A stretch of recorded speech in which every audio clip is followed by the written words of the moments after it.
Thomas the Tank Engine and Friends Take and Play Adventures, Episode 1 of Season 3, James's Accident Fumble. One day, James was boasting about his new rebuild to Thomas, Edward, and Doc, who were all talking to each other. "Aren't I the most splendid engine on Silver? Victor and Kevin worked endlessly all through the week just to get this rebuild done for me.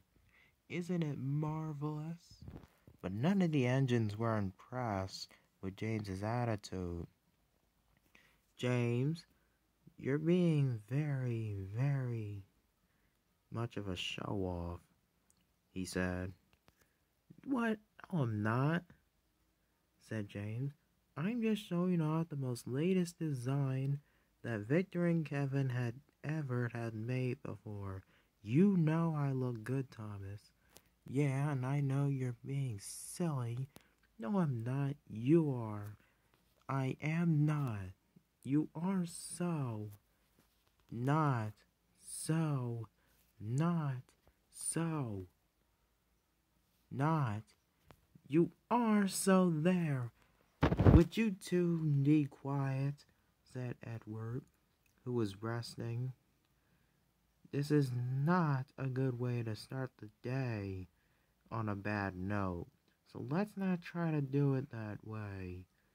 And it's not a good way to just keep arguing over this. James, I have to agree with Thomas. You were being a big show-off." Thomas snickered quietly. "But you, Thomas, shouldn't have kept the argument going." Thomas fumed. "James, I think it's best for you to leave and not keep talking about your rebuilds. It's only gonna make the day worse," said Edward. James was still cross. Thomas was also cross. James just thinks he's so smart. I just don't know what's wrong with him nowadays. He's just acting like fame is everything to him. "Let's not worry about it, Thomas," said Edward. "Let's just try to get back to work. Sir Tom and Pat will be wondering why we're not doing our jobs." So Thomas did just that. And he and Edward left. And Duck finally had some words for James. "James, on the Great Western Railway..." "Ugh," said James. "I don't have time to listen to your Great Western stories, Doc."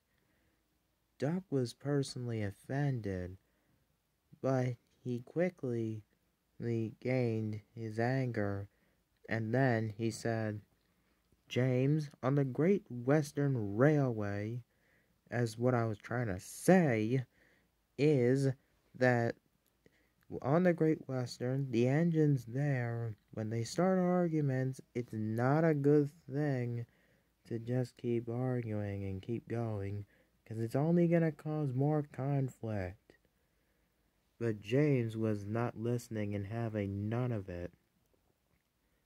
"You know I am good, Doc, and I don't care what that railway or whatever it's called of yours, so you can just not be a useful engine and go somewhere else." Doc was cross, and he immediately wanted to go back to the Little Western. "This is not gonna end well," Doc sighed. "This is only gonna be a disaster," and he puffed away. James was still cross. "Everyone just thinks that I'm just acting silly. I'm not. I'll show them. It's not fair. I deserve detention. The most wonderful design. I mean, look at me. I look like a work of art." Just then the signalman reported to James's crew that the Sir Topham Hatt had news for James. "James, The Fat Controller wants you to go to Natford, and he wants to talk to you about a job.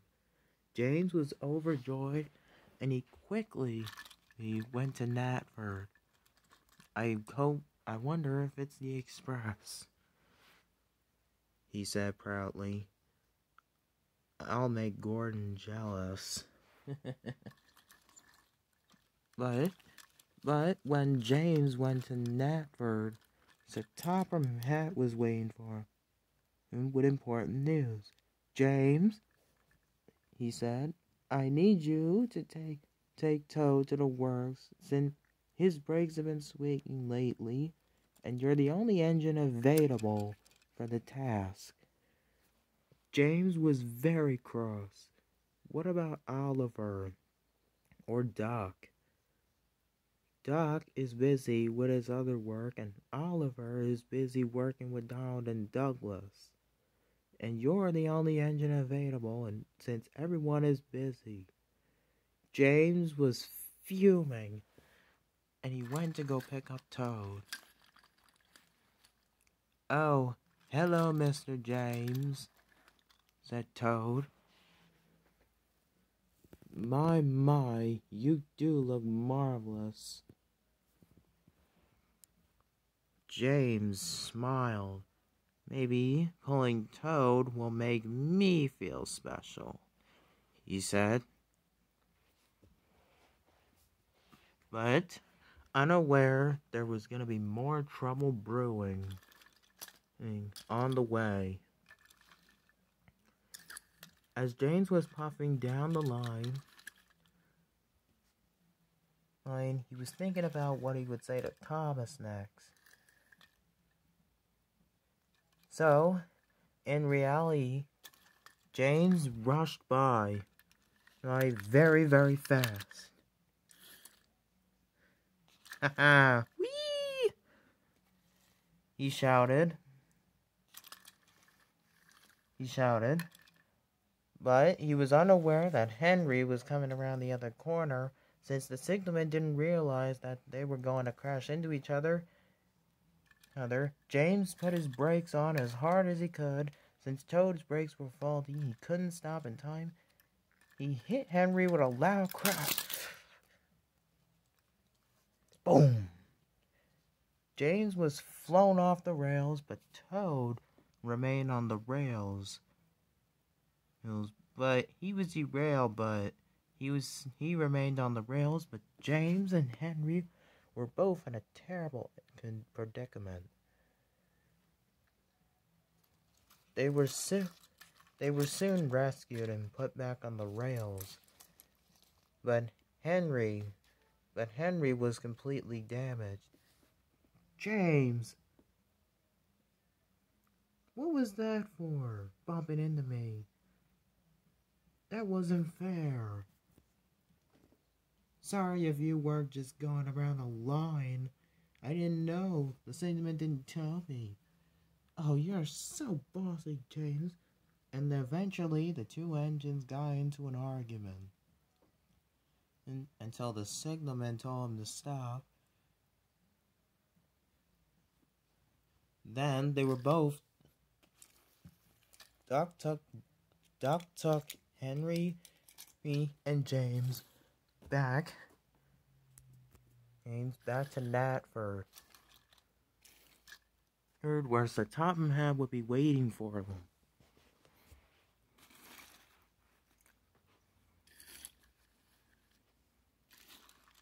He was very cross indeed. Not only with James, but Thomas too. I am disappointed with both of you, he said crossly. Because of your argument, Henry had a terrible accident, all the custody because you two were arguing about who got a rebuild. James, as your punishment, you will stay in the shed for the rest of the week. And Thomas, you'll be doing shunting duties until you learn how to be a really useful engine until I can all trust you both again. The damages are very, very extensive, Henry. As I don't have enough money right now, I cannot get your repairs started soon enough. So it's gonna be about a while to get you some parts to fix you. It'll be quite a while, but it'll be worth it.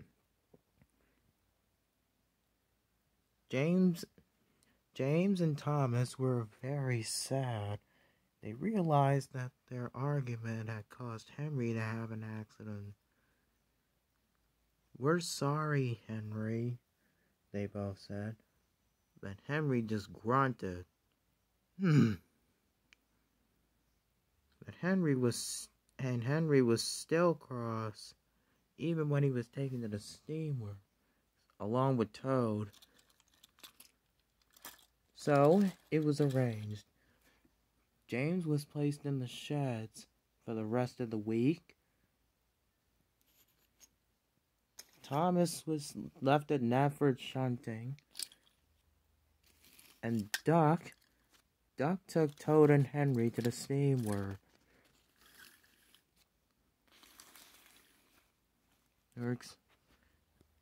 Both Thomas and James had both learned a lesson, though. No one spoke to them for the whole rest of the week. Not even their crews, or not even Edward, who was still cross at them for making the whole argument in the first place. Thomas looked at James. I'm sorry, James," he said. "I didn't mean for Henry to have an accident, though." "Neither did I," said James. "And I'm sorry for arguing so much with you. Let's agree not to argue about silly things again." "Agreed," said Thomas, and the two engines fell asleep that night, thinking about their actions, of what the day's events had brought them, to the unexpected of what would happen to a dear friend.